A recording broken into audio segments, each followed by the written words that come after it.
안녕하십니까. 아트TV 시청자 여러분. 구피령 기자의 K방산 인사이드 시간이 돌아왔습니다. 오늘은 먼저 미 이스라엘과 이란의 전쟁에 대해서, 그 다음에 트럼프가 지난주 금요일 미 의회에 제출한 내년도 미 국방비 무려 40%를 증액한 미 국방비의 내역과 그 돈이 내년 국방비를 청구한 금액이 무려 지금 2,200조 정도 됩니다. 우리 한화로 하면은 2,200조. 그러니까 천조국이라고 하는 게 미국을 천조국이라고 얘기하지 않습니까? 국방비가 천조가 넘었습니다. 우리나라 올해 국방비가 67조거든요. 근데 미국이 바로 올해 국방비가 1,500조 정도 됩니다. 그래서 미국의 국방비를 천조국이라고 얘기하는데, 미국을 내년에는 무려 40%가 증액된 2,400조를 트럼프 행정부가 미 의회에 제출한 것입니다. 그래서 대이란전과 관련이 있고, 그다음에 포스트 이라니안 워, 이란 전쟁 후에 미국이 어떤 방향으로 왜 증액을 했고, 그 국방비 증액에 따라서 일본, 그 다음에 유럽의 네이토 북대서양 조약국의 주요 조약기구인 독일, 프랑스, 영국의 국방비가 어떻게 조정될 것이며, 그 다음에 우리 동북아시아의 일본과 한국의 국방비는 과연 어떻게 될 것인가. 일본도 2% 정도가 넘었거든요. 근데 미국의 국방비가 이제 5%가 넘는 거예요. 그리고 한국도 국방비가 2.5% 정도 됐고, 일본이 2% 초반이었거든요. 이제 5%를 향해서 가는 것입니다. 다른 예를 들어서 한국도 지금 올해 67조의 국방비인데, 이 국방비가 이제 100조로 가게 됩니다. 미국도 이제 2,400조로 가는 거거든요. 일본도 지금 GDP 대비 2%인데 3%, 4%로 갈 수밖에 없는 그런 글로벌 지금 국방 확장 시대라고들 얘기를 합니다. 글로벌 국방 확장 시대, 글로벌 디펜스 익스펜션 이어로라 그래가지고 그런 식으로 가고 있습니다. 지금 그래프에 나와 있는데, 지난주에 제가 금요일에 그 트럼프 대통령의 미 의회 국방비 청구를 할 때, 저희 신문사에서 이제 제모나이 인공지능으로 해서 제너레이팅해서 만든 그래픽 화면인데요. 자, 보시면 글로벌 군비 확장 시대가 개막됐다. 트럼프 내년 미 국방비 GDP 5% 육박한다. 5%, 야, 우리 돈으로 2,500조 정도가 됩니다. 이거는 사상 최대고, 2차 40%를 증액한다는 거는 실제로 저희가 지면에도 냈지만 2차 대전 이후에 최대 증가 속도입니다. 최대 증가율이고, 이 증가율은 결국은 미국을 따라서 유럽의 네이토, 영국, 프랑스, 독일, 그 다음에 우리 한국과 일본도 결국은 따라가지 않느냐 하는 추측을 전문가들은 하고 있습니다. 그래서 오늘 그러면 트럼프가 미 의회에 이렇게 어마어마한 국방비 예산을 청구한 배경에 대해서 오늘은 자세하게 짚어볼까 합니다. 첫 번째 이유는 바로 대이란전이죠. 이란 전쟁을 지금 하고 있고, 어젯밤에, 그러니까는 우리 시간으로 오늘 새벽입니다. 미국 동부 시간, 워싱턴 DC가 우리 서울 시간에 비하면 13시간이 느리죠. 그래서 미국 동부 시간으로 오후에, 우리 시간으로 13시간 후인 우리 오늘 아침에 휴전 협정을 어느 정도 트럼프가 받아들였는데, 그 트럼프가 받아들인 거는 그겁니다. 이란이 약 10개 항의 제안을 이란이 했습니다. 그 10개 항의 제안을 했는데, 트럼프가 그거를 아침에 볼 때는, 그 CNN에서 볼 때는 그 10개 항을 트럼프가 과연 받아들일까? 거기에 대해서 좀 의구심이 많았어요, 개인적으로. 요즘은 저는 계속 CNN 체크를 하고 있는데 할 수밖에 없지 않습니까?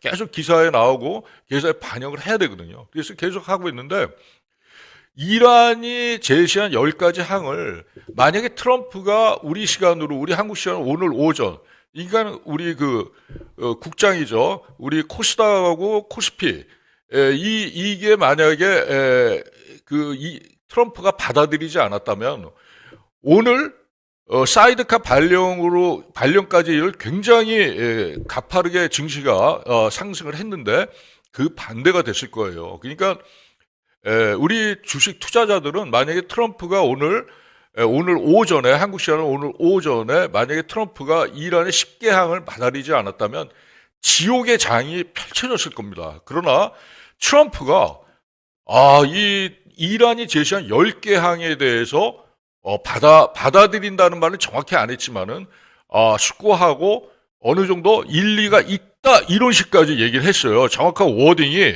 트럼프가 이렇게 얘기했어요. 우리는 이란으로부터 10개 항의 제안을 받았다. 그것이 negotiable, 협상할 수 있는 실행 가능한 기반이라고 본다. 딱 요게 정확한 워딩입니다. 정확히 트럼프가 얘기한 겁니다. 그래서 이게 되면서 미국 그 나스닥하고 다우존스는 우리 시간으로 이제 밤 10시, 11시부터 새벽 5시 반, 6시에 끝나잖아요. 미국 시장이. 막판에 엄청나게 올랐어요. 그래서 이제 새벽에 저도 일어나서 최근에 일어나서 우리 국장도 상당히 반영이 되겠구나 했죠.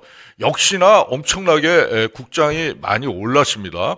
많이 올랐는데 그러면 이란이 제시한 10가지 항목을 관심이 있으신 분들은 오늘 오전에 이미 체크를 하셨겠지만 제가 한번 요점을 다시 한번 질러볼게요. 이란의 미국에 대한 종전 요구 10개 항이 뭐냐면 첫 번째가 미국이 이란에 대한 원칙적으로 침략을 안 하겠다. 더 이상 공격을 안 하겠다는 보장을 해라. 그게 넘버1입니다. 넘버2는 호르무즈 해협을 트럼프 대통령은 미국이 통제하겠다 그랬거든요. 근데 이란이 통제하겠다. 넘버2가 그건데 그것도 트럼프가 받았어요. 그걸 오케이 했습니다.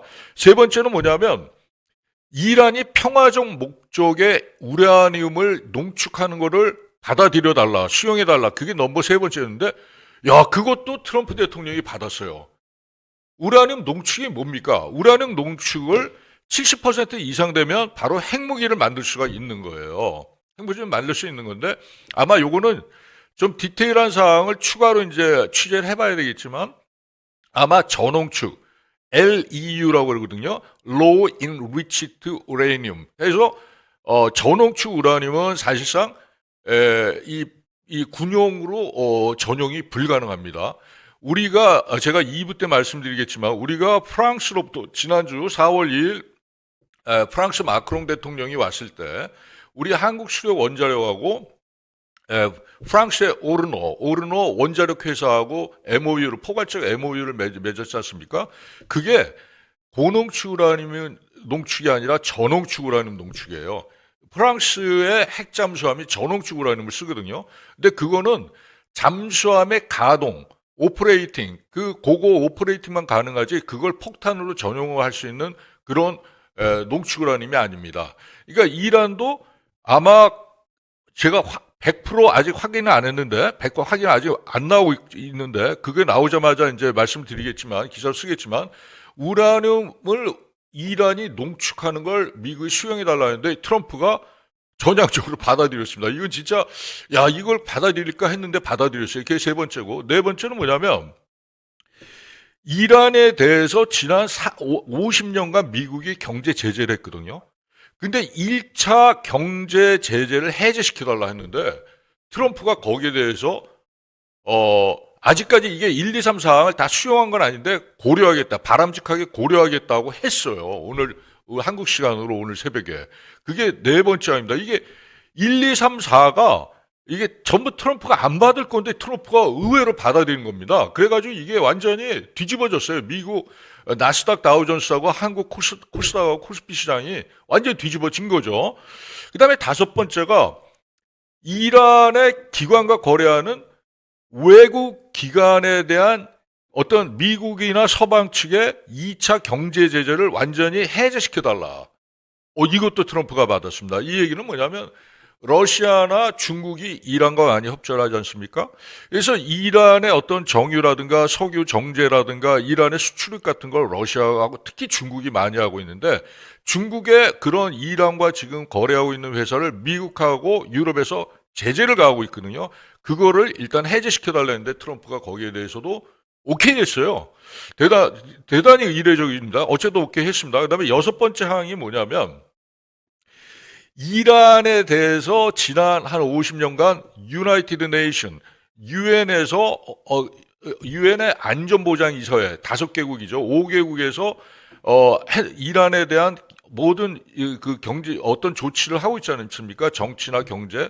그러한, 결의를 철회해달라. 트럼프가 그것도 받아들였습니다. 그 다음에 이제 일곱 번째는 뭐냐면 이란이 이제 원자로를 운영하면서 핵폭탄이랄까 이런 것들을 이제 개발하는 고농축으로 뭐 할까봐 IAEA 국제 원자력 기구거든요. 요 IAEA 그 IAEA의 국제 원자력 기구의 이사회에 결의안들이 있었어요. 이란에 대한 결의안을 철회해달라. 그게 일곱 번째인데 그것도 트럼프가 지금 일단 고려하겠다. 그래서 받아들인 거예요. 그다음에 여덟 번째는 이란에 대한 전쟁 피해 손해배상을 지급해달라. 야, 그러니까 이게 이제 대표적인 것 중에 하나가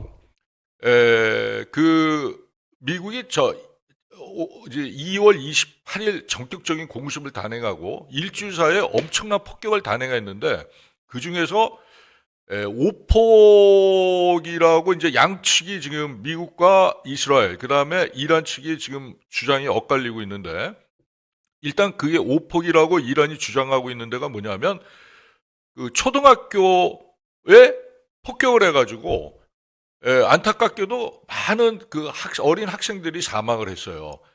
그래가지고 근데 트럼프는 그거는 자작극이다 하고 이제 얘기를 했는데 이란 측에서는 어쨌든 간에 거기 그 사고 난 오폭이라고 이란이 주장하는 거기에 대한 사진을 증거물로 다 제시를 해가지고 이건 전쟁 범죄다까지 지금 주장을 하고 있는 거거든요.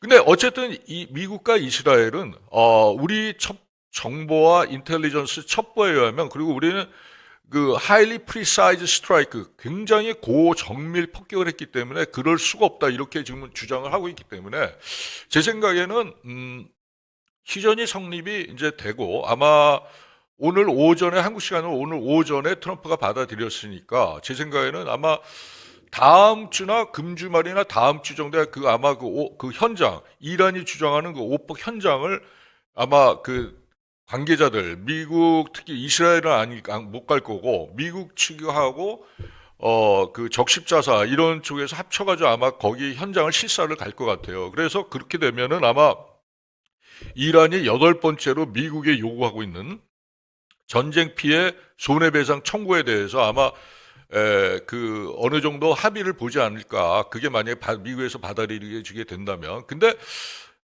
지금 제가 그 후로 쭉 뉴스를 봤는데,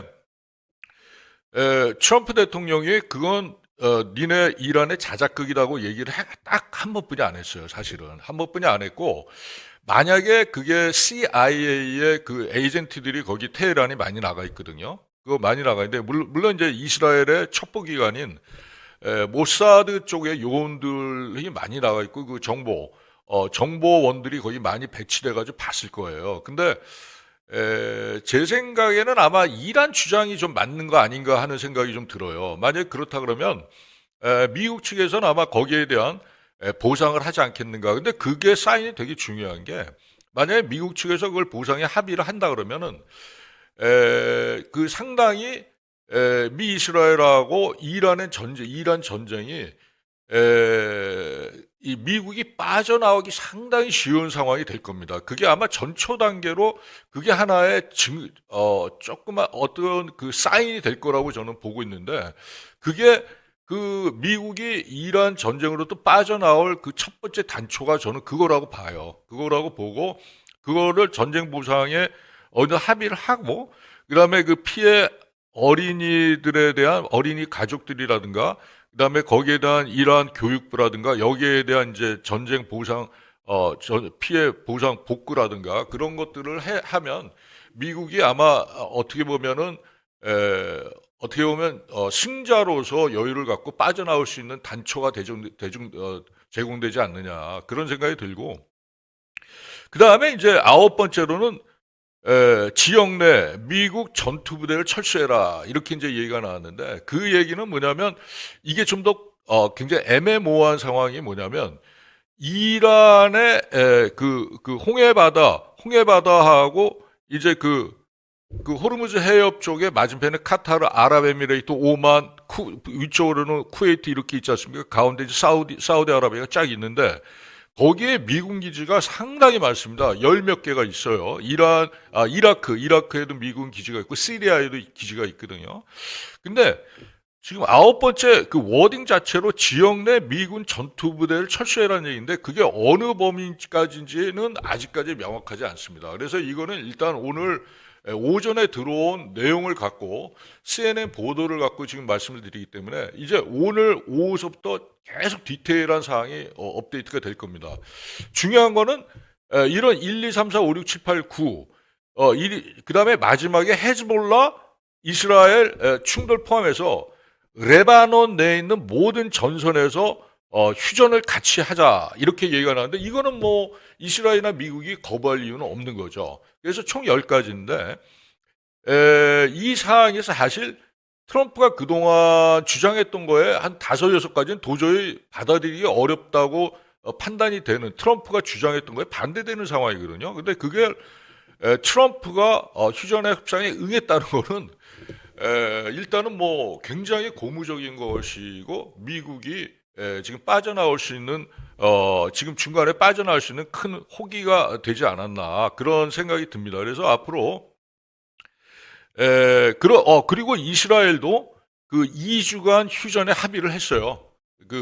이란하고 휴전에 합의를 했습니다. 그래서 트럼프 대통령이 발표한 2주입니다. 2주간의 다음 주 화요일까지 2주간의 휴전에 합의를 했는데 이 상황에서 우리 아투TV 시청자 여러분께서 관전 포인트가 바로 그거거든요. 10가지 항목, 이란이 제시한 10가지 항목에서 그 이란의 그 전쟁 피해 손해배상 지급이 그게 8번째 항목이거든요. 그거를 먼저 할 가능성이 상당히 좋아요. 왜냐하면 미국으로서도 인도주의적인 거에 대한 얘기를 할 수가 있거든요. 그런 거에 대해서도. 그래서 그런 추이를 보시면 앞으로 우리 코스닥이나 코스피 국장, 코스피하고 코스닥이 아마 치고 올라가서 정고점 6,400도 회복할 수 있지 않을까 하는 조심스럽게 한번 낙관도 좀 해봅니다. 아주 이거는 진짜 오늘 오전에 트럼프가 2주 휴전, 특히 이제 호르무즈라든가 이런 거에 대해서 이란이 컨트롤하겠다는 것까지 트럼프 대통령이 받아들인 거는 진짜 굉장히 예외적인 상황으로 보고 있거든요. 그래서 이 증시가 미국 나스닥이나 뭐 다우존스가 새벽에 그냥 무섭게 치고 올라가고 특히 이제 우리 국장도 많이 올라가서 이제 조금 있으면 이제 장이 마감되겠죠. 지금 19분인데 이제 조금 있으면 마감이 되는데 아주 큰 그 기대를 모아오고 금주 중에 이란의 그 종전 요구, 전쟁을 끝내자 이거죠. 일본항이 그겁니다. 미국이 이란에 대해서 원칙적으로 이 그러니까 걔네는 침략이라고 하고 미국 쪽에서 이제 공격이거든요. 공격을 안 하겠다는 보장을 해달라고 하는 거를 트럼프가 받았어요. 그러니까 만약에 그러나 그거는 제가 보기에는 아마 좀 더 시간이 걸릴 것 같고 그러나 금주 2주간에 확실하게 저는 될 수 있다고 보는 게 그 사인이 뭐냐면 미국이 철수할 수 있는 명분이 뭐냐면 그 명분 쌓기거든요. 어차피 이건 그게 바로 이란이 제시한 8번째 항목인 이란 지역 내 전쟁 피해 배상을 지급해달라. 이거는 아마 당연히 이란 군기지나 농축 우라늄 시설이라든가 걔네 드론 공격 시설이라든가 미사일 기지, 군기지에 대한 건 배상의 의무가 없죠. 그러나 이 어린이라든가 민간인 피해에 대한 배상은 아마 하지 않을까 하는 생각이 조심스럽게 드는데 만약에 그렇게 되면은 미국도 역시 좋은 그런 평판을 갖고 철수할 수 있지 않을까 싶어요. 왜냐하면 지금 여러 가지 소스 트럼프 대통령이 그렇게 얘기했지만 이란에서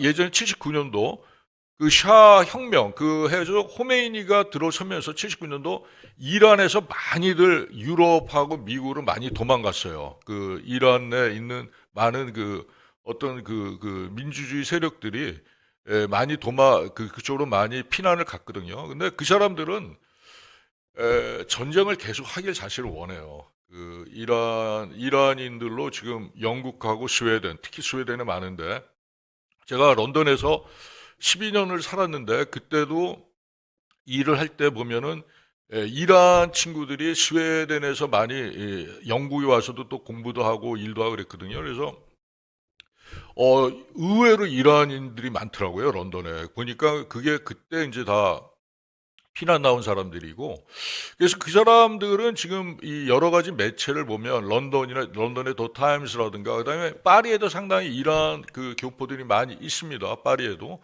미국은 뭐 말할 것도 없이 많고요. 그런데 그분들은요, 지금 트럼프한테 계속 전쟁을 해서 반드시 이 호전적인 그 시아파 그 신정 정치를 끝내달라고 사실 요구하는 게 맞는 거예요. 그 트럼프가 선전으로 얘기하는 게 아니라 실제로 그렇습니다. 그리고 이란 내에서 모스타파의 그 먼저 그 국가 통치자 그 사람이 한 5만 명 이상 학살했잖아요. 그 테헤란의 그 무한 그 학생들하고 얼마나 그 민주주의를 외치는 그런 일반 시민 학생들 얼마나 학살했습니까? 5만 명 이상 학살했어요. 공식적으로는 것도 거의 3만 명 가까이 되거든요. 그런데 그 사람들이 지금 숨을 죽이고 있는 거예요. 왜냐하면 길거리에 나오면 다 학살당해요. 그래서 오죽하면 트럼프 대통령도 지금은 거리에 나와서 이렇게 시위하지 말라고까지 얘기하는 게 그건데 그 사람들이 시위를 못하는 거지 안 하는 게 아니거든요.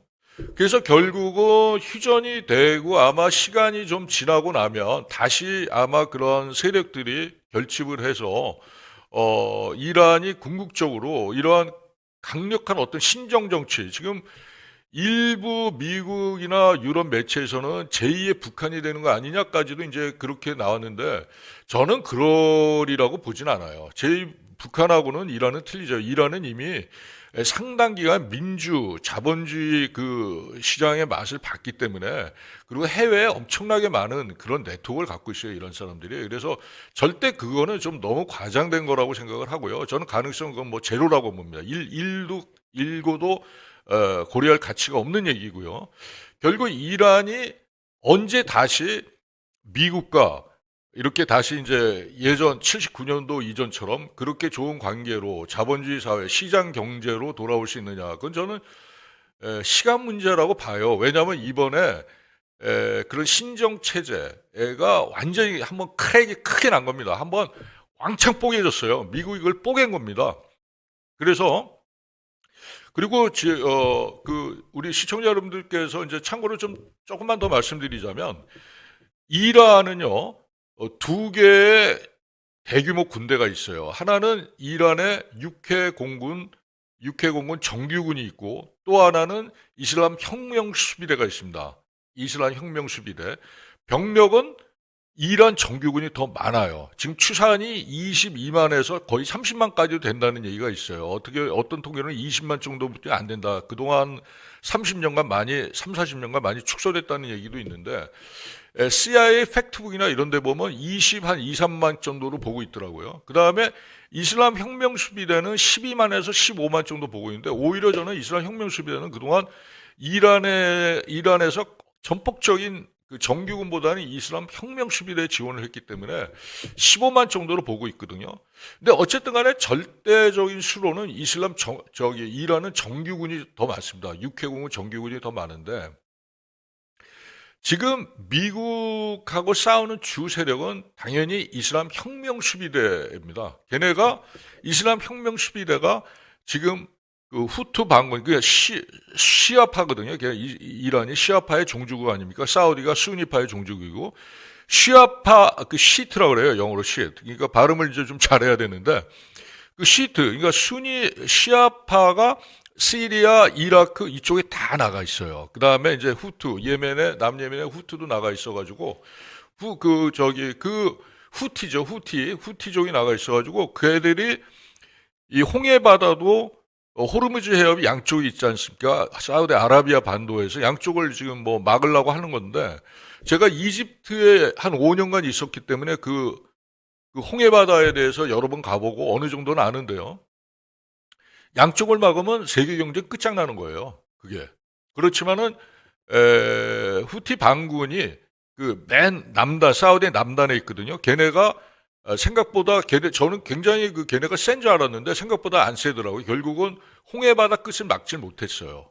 그리고 그 지금 그 호르무즈 해협의 이란도 미국이 워낙 이란 해군을 박살을 내버리니까 지금 호르무즈 해협을 통제 아닌 통제를 하고 있는데 실제적으로 눈에 보이는 뭐 기뢰를 쏜다든가 이런 함정을 지금 뭐 미국이 거진다 파괴를 했기 때문에 호르무즈 해협도 이란이 뭐 말은 걔네가 뭐 자기네가 통제하게끔 해달라 해가지고 트럼프가 요번에 그 이란이 호르무즈 해협 통제를 계속 할 수 있게 하는 게 넘버 2였거든요. 두 번째 항목이었는데 그거를 지금 트럼프가 일단 2주 협상 제안으로는 일단 억셉트 일단은 받아들였습니다. 그래서 제가 보기에는 이게 이제 어느 정도 여기 딜이 갈 것 같고 지금 두 번째가 제가 큰 주제로 말씀드리고자 하는 게 제가 아까 말씀드렸다시피 트럼프가 지난주 금요일에 미 의회 상하원에 2027년도 미 국방비 예산을 약 1조 5천억, 1조 4천억 달러에서 1조 달러에서 약 40% 증액안을 냈어요. 근데 물론 이제 이거는 그대로 되는 게 아니고 미국 상하원의 통과를 받아야 됩니다. 거기 승인이 나야 되거든요. 근데 통상 40% 했다면 제가 보기에는 그래도 상당 퍼센티지는 반영이 될 것 같아요. 근데 그 40%를 얘네가 트럼프가 한 그 가장 큰 게 뭐냐면 트럼프가 아이언돔을 구축하겠다는 거예요. 아이언돔. 그러니까 미국판, 현대판 아이언돔. 그러니까 이 하늘을 완전히 대공 미사일 우리나라 삼축 체계 같은 걸로 막겠다는 얘기거든요. 그러려면 이제 첨단 AI 체계로 다 교체하겠다는 그런 얘기입니다. 그래서 좀 보시면은 트럼프의 미사일 방어망 골든돔이 이제 나오는데 이 골든돔에 상당한 예산이 들어가는데 이거는 제가 그 베네수엘라 마두로 대통령 그때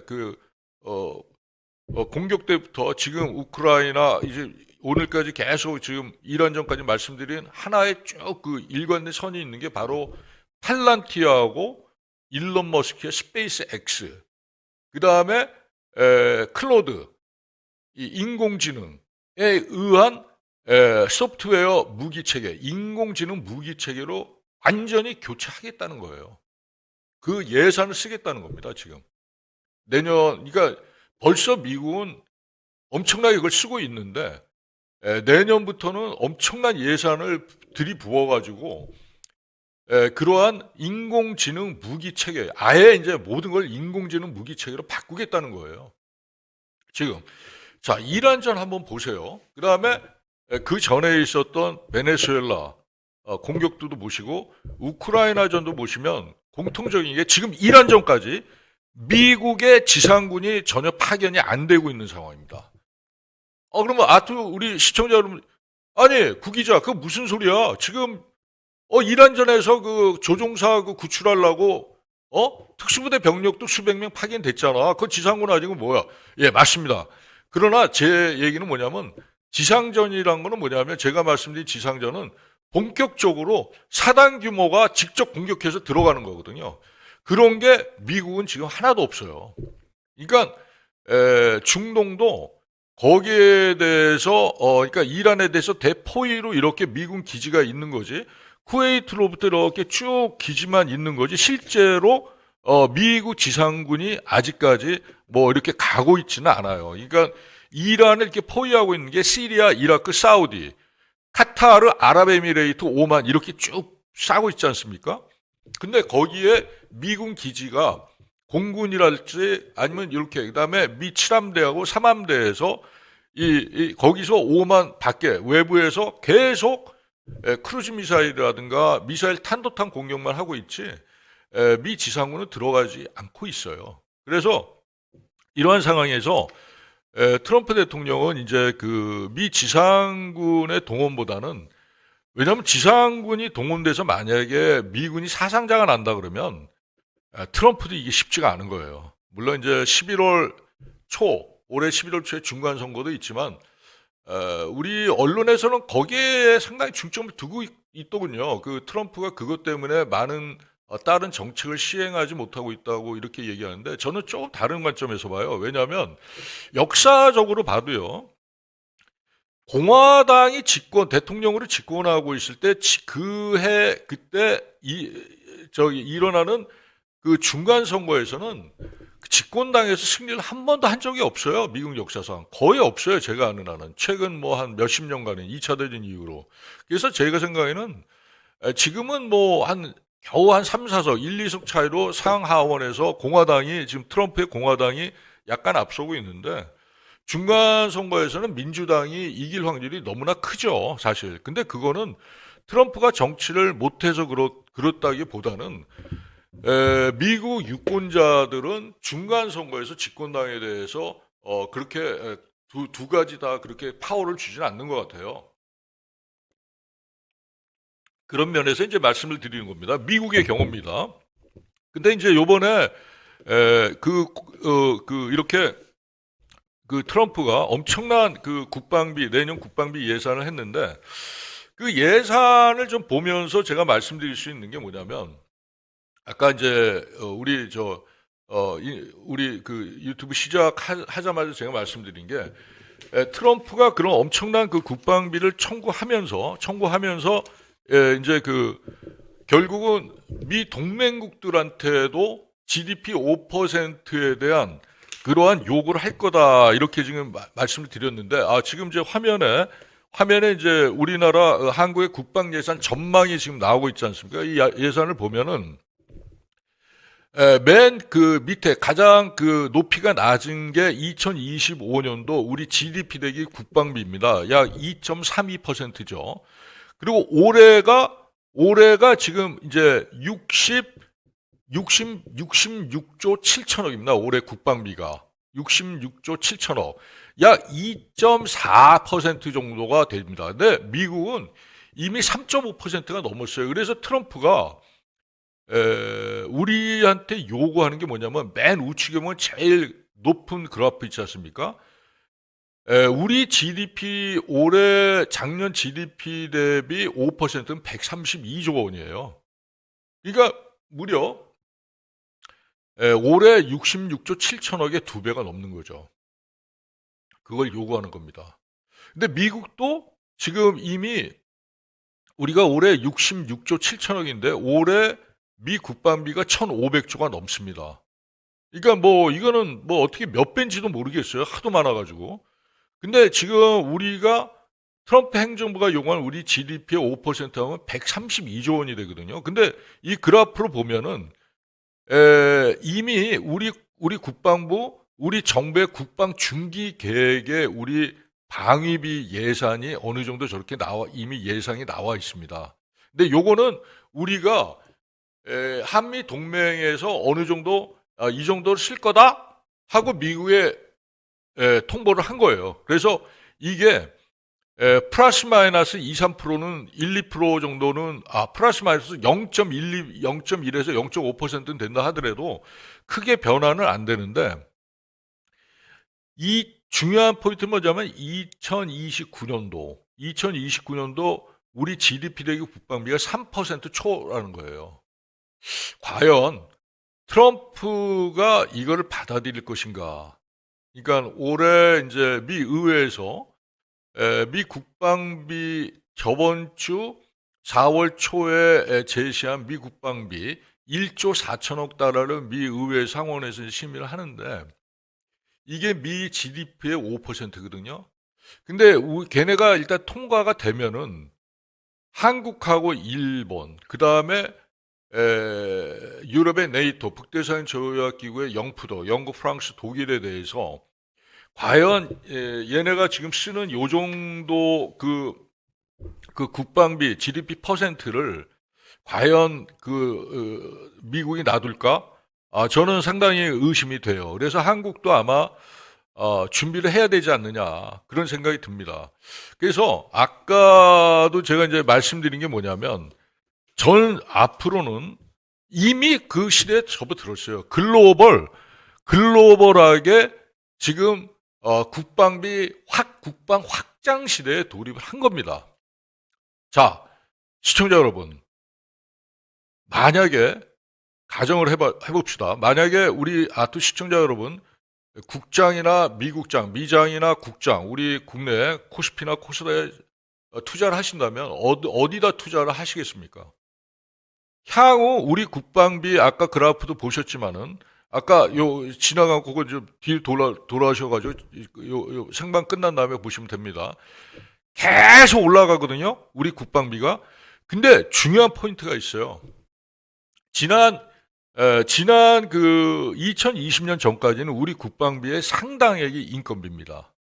근데 국방개혁 2.0이 추진된 2021년서부터는 실질적으로 무기체의 획득 비용이 엄청난 비율로 늘어났어요. 그게 굉장히 중요한 포인트죠. 근데 그게 한국뿐만 아니라 사실 한국의 국방비 비율이나 인건비 비율이나 일본이나 그다음에 유럽의 네이토, 독일, 영프도, 영국, 프랑스, 독일이 5개국의 인건비 비중이 놀랍게 비슷합니다. 굉장히 싱크로나이즈 한다고 그러잖아요. 굉장히 비슷한데 또 비슷해지는 게 2021년서부터 인건비 비중은 이렇게 완만하게 올라가는데 국방 무기 체계 획득 비중이 이렇게 거의 가파르게 올라가요. 이렇게 진짜로 이렇게 가파르게 올라갑니다. 그러니까 그 얘기는 뭐냐면 우리 방산기업 K 방산 기업들한테 엄청나게 호재가 되는 거죠. 이게 그러니까 어떻게 보면은 지금 이제 방산 기업이 요번에 좀 많이 조정을 받았잖아요. 근데 오늘 좀 상당히 이제 다시 이제 반등을 좀 하고 있는 것으로 지금 보이는데 제가 아직 오늘 생방 준비 때문에 아침 장을 생방 쪽 그쪽으로는 많이 못 봤고 전체적인 지수만 확인하고 왔는데요. 뭐 이렇게 엄청나게 오른 건 역시 뭐 삼전하고 하이닉스가 삼전 하이닉스 때문에 많이 올랐겠죠. 걔네가 많이 주도를 했겠죠, 당연히. 그렇지만은 K 방산주나 개별주나 ETF 쪽에 두시면은 제 생각에는 한 2, 3년? 최소한 2, 3년은 수익률이 괜찮을 걸로 저는 볼 수밖에 없어요. 왜냐하면 지금 추세가 유럽, 특히 유럽 쪽 방산 ETF도 좋습니다. 근데 독일은 너무 많이 올랐어요. 이 독일의 레오파드 전차 생산한 클라우스 마페이 같은 경우는 800%가 1000%가 올랐어요. 우크라이나 전쟁 이후로. 현대 롯데 오른 거는 아주 비교가 안 될 정도로 많이 올랐거든요. 그다음에 영국의 BAE 시스템이라든가 프랑스 방산기업도 굉장히 많이 올랐어요. 근데 제 생각에는 아마 지난주 금요일에 트럼프 대통령이 미 의회는 국방비 증액 40% 거의 뭐 2차 대전 이후로 그런 국방비 증액이 없었거든요. 그러면 사실상 한국이나 일본 그다음에 유럽의 영프도 영국, 프랑스, 독일은 어느 정도 따라갈 수밖에 없어요. 왜냐하면 자 보세요. 지금 한국 같은 경우 사실 주한 미군 USFK, US Forces Korea 해가지고 그다음에 USFJ, US Forces Japan 해가지고 병력 구조가 다른 거 아시죠? USFK 주한미군 사령부의 그 주 임무하고 주 병력은 미 육군, 그다음에 미 일부 약간의 미 해병, 그다음에 미 전술 비행단, 군산, 오산, 요 전술 비행단 요렇게 주로 병력이 돼 있어요. 한 28,500명이죠. 근데 USFJ, US Forces Japan 같은 경우는 미국의 일본 주둔 사령부의 주 병력은 미 해군하고 미 해병대, US Marine, 오키나와, US 머린하고 미 해군하고, 그 다음에 일본에는 한국에는 미 공군의 전술 공군기가 있지만, 일본의 전략 공군이 있어요. US 에어포스가 아니라 US Strategic Command라고 그래가지고 USSC라고 따로 있어요. 그게 바로 B2, 그다음에 B-52 스트라토 포트레스라고 하죠. 하늘의 요새죠. 그런 거는 일본의 요코스카하고 일본의 오키나와 공군이 이렇게 나눠져 있습니다. 그래서 주일 미군하고 주한 미군하고는 병력 구조가 상당히 달라요. 주한 미군은 그러니까 거의 육군 중심이고, 주일 미군은 해군 해병대, 그다음에 전략 공군이 주로 위주가 돼 있습니다. 근데 자 보세요. 그 얘기 하려는 게 아니고, 지금 미국의 대한반도, 대동북아의 역할은, 주한미군은 특히 대북한의 어떤 밸런스 파워, 세력 균형인데, 이제 잊어야 돼요. 북한은 방어를 우리 한국군이 맡아야 됩니다. 전작권도 그렇고 우리가 맡기도 했어요. 이미. 거기에 대한 논란의 여지가 없고 더 이상 뭐 물어볼 필요도 없습니다. 끝난 거예요. 그 얘기는. 우리 한국군이 맞습니다. 그러면 북한이 이제 핵무기는 어떻게 할 것인가? 핵무기. 재래식 병기는 좋다 이거예요. 그러나 핵무기는 어떻게 할 것인가? 핵무기는 미국의 핵 확장 억제 정책에 의해서 핵무기는 우리가 맡아주겠다. 그 얘기였거든요. 근데 트럼프가 뭐라 그러는지 아세요? 북한의 핵무기도 미국 가져오는 대륙간 탄도탄만 미국의 관할이고, 그 나머지는 트럼프는 얘기를 안 해요. 지금 김정은이가 뭐라고 있는지 아시잖아요. 북한에 600mm MLRS가 있어요. 다련장 로켓. 600mm가 엄청나게 큰 거예요. 그게 웬만한 탄도탄 사이즈거든요. 거기에 핵장착이 가능해요. 지금 북한은 일설로는 미국의 웬만한 그 싱크탱크, 워싱턴 DC에 있는 싱크탱크에서는 미국이 핵무기 소형화, 핵탄두 소형화도 지금 됐다고 예견하는 미 전문가들이 많아요. 그거는 미국이 방어를 안 해주는 거예요. 우리 시청자 여러분, 우리가 정확히 인식을 하셔야 됩니다. 그래서 그것까지 우리가 해결을 해야 됩니다. 지금 사실 어떻게 보면. 그리고 지금 북한이 지금 무슨 짓 하고 있어요? 러시아에 쿠르스크에 지금 북한군 나가 있잖아요. 엄청난 병력 나가 있어요. 그리고 북한이 드론도 나가 있고, 걔네 지금 대포동이라든가 걔네 미사일을 지금 거기서 실험을 하고 있어요. 지금 우크라이나에.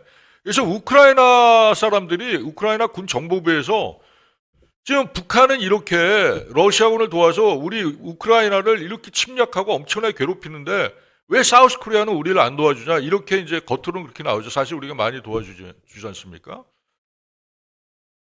지금 그 상황이 그렇습니다. 그래서 우리가 북한의 어떻게 보면 전술 핵미사일까지도 우리가 담당을 해야 되는 상황이에요. 근데 우리는 지금 그렇게 얘기하죠.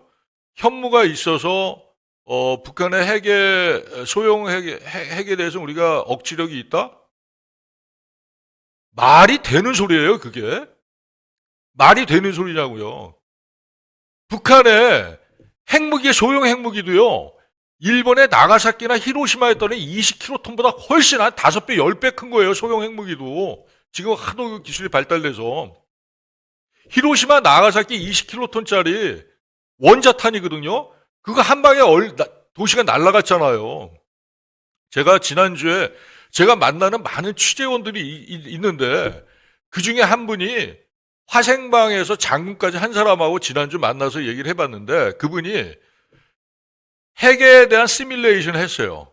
핵탄 터진 거에 시뮬레이션 했는데, 그래서 얘기를 들어보니까 그분은 그렇게 얘기를 하더라고요. 우리가 알듯이 그렇게 끔찍한 상황까지는 아니더라 하는 얘기는 하지만, 그 얘기는 뭐냐면 서울의 남산 쪽에 한 방이 터지잖아요.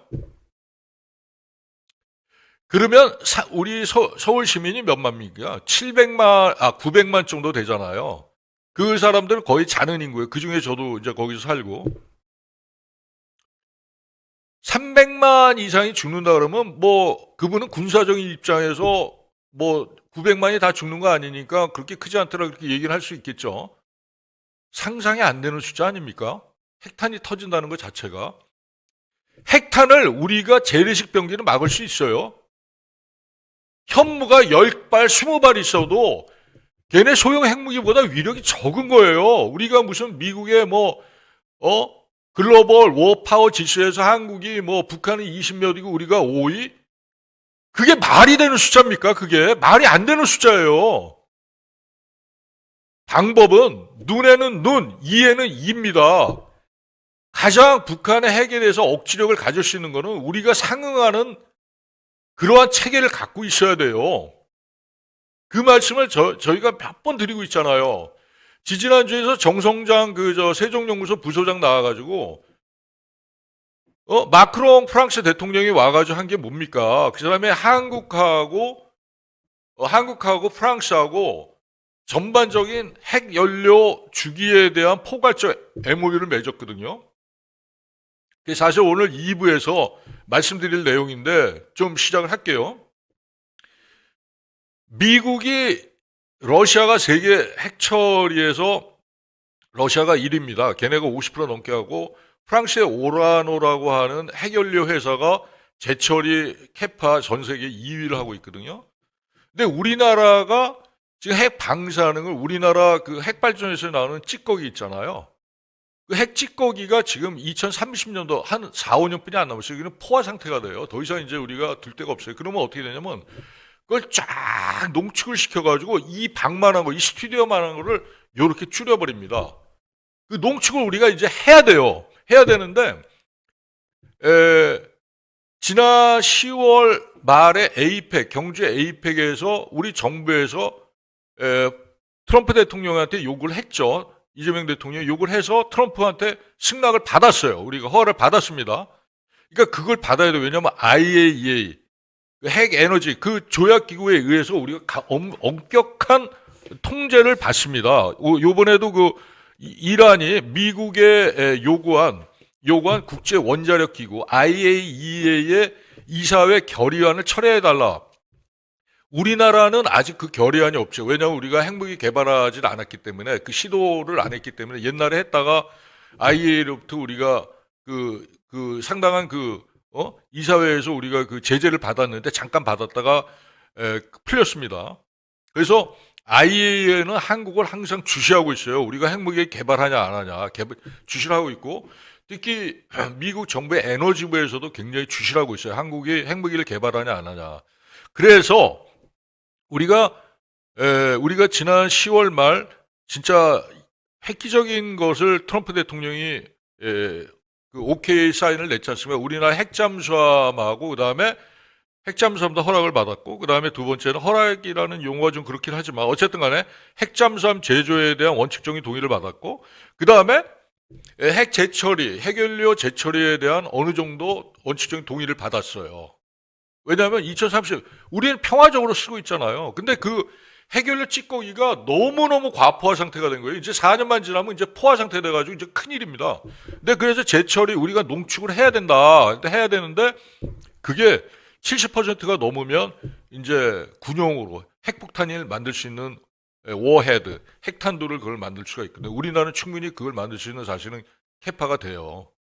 그 캐파는 사실은 우리가 70년대 말부터 됐어요. 왜냐하면 제가 국방과학연구소 근무 시절에 저희 선배로부터 그걸 들었습니다. 그렇지만 우리가 이제 그걸 안 하는 거죠. 못하는 게 아니라 안 하는 겁니다. 그건 팩트입니다. 그래서 미국은 IAEA 국제 원자력 기구 하고 미국의 에너지부는 우리나라 항상 주시를 하고 있어요. 그래서 마크론 대통령도 왔지만 오라노라고 하는 세계 2위의 농축 우라늄 회사거든요. 걔네가 하는 농축 우라늄은 20%에서 25%의 LEU라고 해요. 저농축 우라늄. 그거를 생산해서 프랑스 핵잠수함은 다 그 저농축 우라늄을 씁니다. 그거는 핵무기로 무기화가 될 수가 없는 우라늄이에요. 그래서 우리도 그거를 이제 추진해야 돼요. 왜냐하면 제가 보기에는 미국 에너지부하고 민주당 쪽에서 미국 측은 사실은 우라늄 농축이 걔네는 HEU, High Enriched Uranium, 고농축 우라늄만 하거든요. 걔네는 저농축 우라늄 안 해요. 미국은 기술이 있는지 모르겠지만 전홍축 우라늄은 없어요. 그래서 미국의 모든 원자력 잠수함은 전부 다 고농축 우라늄입니다. 그래서 그 고농축 우라늄은 바로 군용으로 쓸 수 있는 우라늄이에요. 그래서 우리 그거 안 하겠다. 전홍축 우라늄으로 해가지고 군용으로 안 쓰겠다 하는 게 우리가 그걸 밀고 나가는 거죠. 그래서 제가 보기에는 지난주 4월 2일 지난주 마크롱 대통령이 와서 프랑스 세계 2회 농축 우라늄 회사인 오라노 회사하고 해서 우리 한국 수력 원자력하고 MOU 포괄적 그 원자력 원료 연료에 대한 주기 포괄적 협력 R&D까지 연구 개발까지 같이 한다는 거는 엄청나게 큰 일을 한 거라고 저는 봅니다. 진짜 그거는 우리가 언제 이제 북한의 그 핵 폭력에 우리가 언제까지 끌려다니지는 모르겠지만 팩트는 팩트죠. 현재 정부가 크게 두 가지를 했어요. 작년 10월 말 에이펙에서 트럼프 대통령으로부터 핵잠수함과 그다음에 핵연료 농축에 대한 원칙적인 동의를 받아냈습니다. 공개적으로 받아냈어요. 그거는 진짜 역사적으로 누구도 해내지 못한 일을 사실을 한 거예요.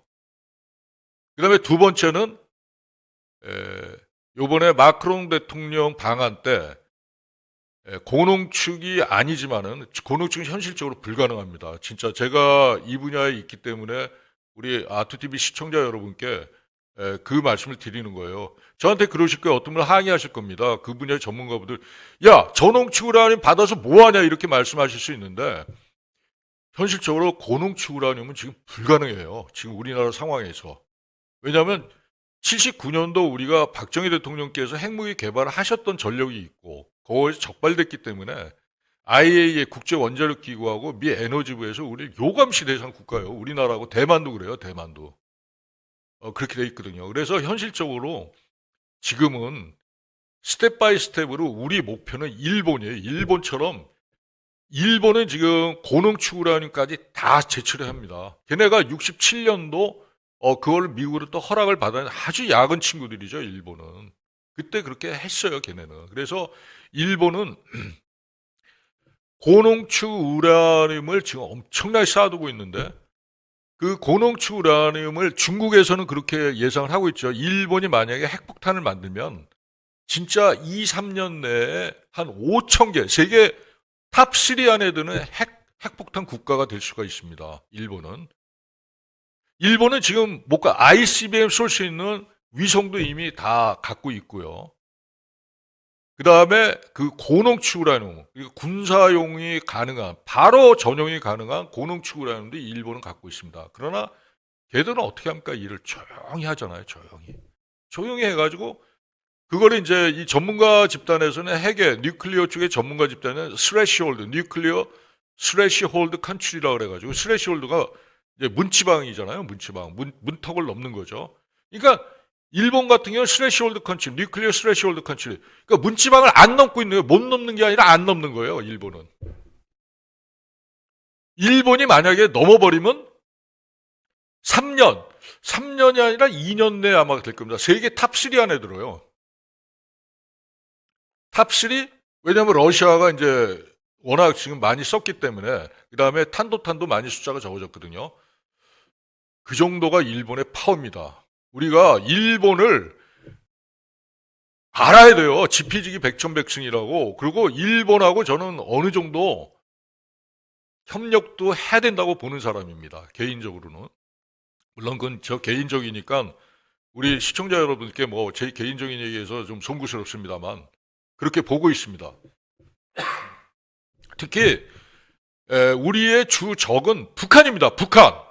북한이 핵국가고요. 걔네는 핵 폭발을 하고 있습니다. 오늘 아침에도 김여정이가 무슨 말인지 보셨잖아요. 예?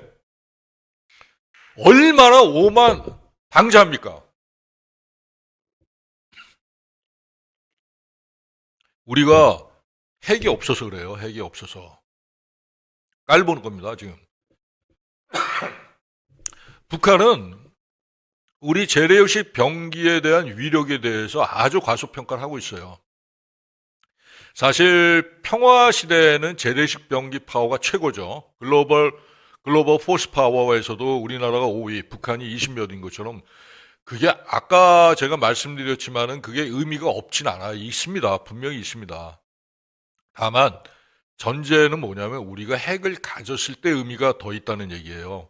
우리가 핵이 없을 때 재래식 병기로만 5위라는 거는 저는 큰 의미 없다고 봅니다. 특히 imminent threat, 그러니까는 imminent, 바로 문턱에 있는, 바로 눈앞에 있는 위협, 예? 법이 앞섭니까? 골목대장 주먹이 앞섭니까? 주먹이 앞서거든요. 걔네는 지금 주먹이에요. 깡패예요, 깡패. 그 로그 네이션이라고 그러잖아요. 국제적으로. 그건 그 국제 정치에서 이렇게 얘기합니다. 북한은 로그 네이션이에요. 완전히. 완전히 깡패 국가입니까? 걔네는. 북한은 깡패 국가입니다. 걔네는. 그러니까 우리가 어떻게 보면 요번에 그 우리 정부에서 한 작년 10월에 핵 잠수함, 그 다음에 핵 재처리에 대한 트럼프로부터 원칙적 동의받은 거 정말 큰일을 했고요. 그 다음에 지난주에 프랑스 마크롱 대통령, 프랑스 세계 2위의 농축을 하는 국가입니다. 그리고 유럽에서 최대의 러시아를 제외한 최대의 핵무기 보유 국가예요. 프랑스가. 그 프랑스하고 핵물질에 대한 전반적인 MOU를 우리 한국수력원자력하고 프랑스 오라노하고 MOU를 맺은 거는 저는 진짜 엄청나게 큰일을 하지 않았나 그런 생각이 듭니다. 이거는 진짜 사실 기사로 제가 커버를 이제 해야 되는데 먼저 유튜브를 통해서 지금 뭐 우리 언론에서는 거기에 대한 중요성이란가 이거는 일부 학회나 아니면 이제 여러 가지 군사 포럼에서만 약간씩 나오고 있지 공개적으로는 아직 얘기 안 되고 있는데요. 저는 기자이기 때문에 어쨌든 간에 그게 제 뇌피셜이 아니에요. 제가 상상해서 말씀드리는 게 아니고 팩트입니다. 팩트. 그래서 뭐 우리 K방산, 구피련의 K방산 인사이드는 정치 얘기 거의 안 합니다. 안 하지만은 잘한 건 잘했다고 얘기해야 되겠죠. 실용주의로 해서 정부가 그렇게 작년에 트럼프 대통령과 핵 잠수함과 핵 재처리 오케이 거기에 대한 허가를 받았고 요번에 마크롱과 프랑스와 핵 재처리 핵연료에 대한 전반적인 포괄적 R&D를 맺은 거는 진짜 큰일을 한 것 같습니다. 거기에 대해서 이제 앞으로 후속 조치가 어떻게 될 것인가는 제가 용산 국방부에 있으니까요. 계속 취재해서 좀 더 자세한 사항을 계속 올리도록 그렇게 우리 아투TV 시청자 여러분께 그 약속을 드리고요. 그 다음에 저 시청자 여러분께 좀 한 가지 좀 당부 말씀을 드리는데 우리 아시아투데이 그 기사 좀 읽어주십시오. 거기도 이 유튜브에 나오는 제가 말씀드리는 내용을 그 기사, 신문 기사하고 그 다음에 온라인 기사에서도 계속 확인을 하실 수가 있어요. 그러니까 요번에 이제 그 보시면 제가 인쇄를 해왔는데 이거는 이제 온라인에도 나왔고 우리 아시아투데이 기사에도 나왔는데 한국 환불 핵연료 주기 공동연구 MOU 체결했다. 그 다음에 2030년 핵 폐기물 대란을 정면 돌파하게 됐다. 이런 기사가 이렇게 나옵니다. 이렇게 쭉 나옵니다. 그래서 이런 것들을 좀 같이 보시면은 많이 도움이 되실 것 같고요. 그 다음에 이제 이번에 트럼프의 국방 예산이 그렇게 커졌다. 이렇게 그것도 아까 이제 화면에서도 그 그래프도 나왔지만 요게 좀 구체적으로 여기 수치까지 다 나오거든요. 그래서 이 수치를 갖고 이렇게 보시면은 향후 한국뿐만 아니라 미국, 그다음에 영프도, 영국, 프랑스, 독일 등 유럽 각국도 역시 방산 예산으로 얼마나 많이 그 예산이 투입되는가를 아주 쉽게 이해하실 수 있을 것 같습니다. 그래서 향후에 좀 중장기적인 투자를 생각하시는 우리 아투TV 시청자 여러분께서는 돈이 많고 적고를 떠나서 그런데 술 마실 돈 좀 아끼셔가지고 그런데 좀 투자를 해놓으시면 좋아요. 그 미국의 뭐 팔란티어라든가 팔란티어도 한 240, 50불까지 갔다가 지금 오늘 보니까 좀 어제 새벽에 조금 올랐더라고요. 그래서 240~250까지 갔다가 지금 한 150불 정도로 지금 많이 지금 조정이 됐거든요. 그런 것도 괜찮을 것 같아요. 그런 것도 괜찮고. 그다음에 우리 한국의 이제 한화 삼형제, 그다음에 우리 현대 뭐 이런 데도 충분히 괜찮을 것 같습니다. 그다음에 그러니까 미국 시장, 그다음에 한국 시장 방산주 ETF 개별 주식도 좋지만 특히 유럽은 우리 국내 주식 우리 그 저기 증권회사에서 유럽 쪽 방산 ETF도 많이 어느 정도 다루고 있으니까 유럽도 유로 디펜스 펀드라고 그래가지고 약 1,500조, 2,000조씩 지금 향후 10년간 계속 투입이 되거든요. 그래서 그런 것도 제가 보기에는 해놓으시면 국내 뭐 국채라든가 어떤 뭐 정기 예금 이자라든가 웬만한 수익률에 버금가지 않을 것이라고 저는 예상을 하고 있습니다. 그래서 앞으로도 먼저 번에도 약속드렸지만은 계속 중간중간에 방산 관련, 저 다른 건 얘기 안 합니다. 딱 방산, 그 디펜스 쪽의 인더스트리, 방위 산업 쪽의 관련 주가도 항상 업데이트하는 그런 시간을 갖도록 하겠습니다. 오늘 시청자 여러분께 대단히 감사드리고 다음 주도 다음 주 말고 그 다음 주에도 같은 시간 같은 장소에서 다시 뵙도록 그렇게 하겠습니다. 오늘 대단히 감사합니다. 이만 마치겠습니다.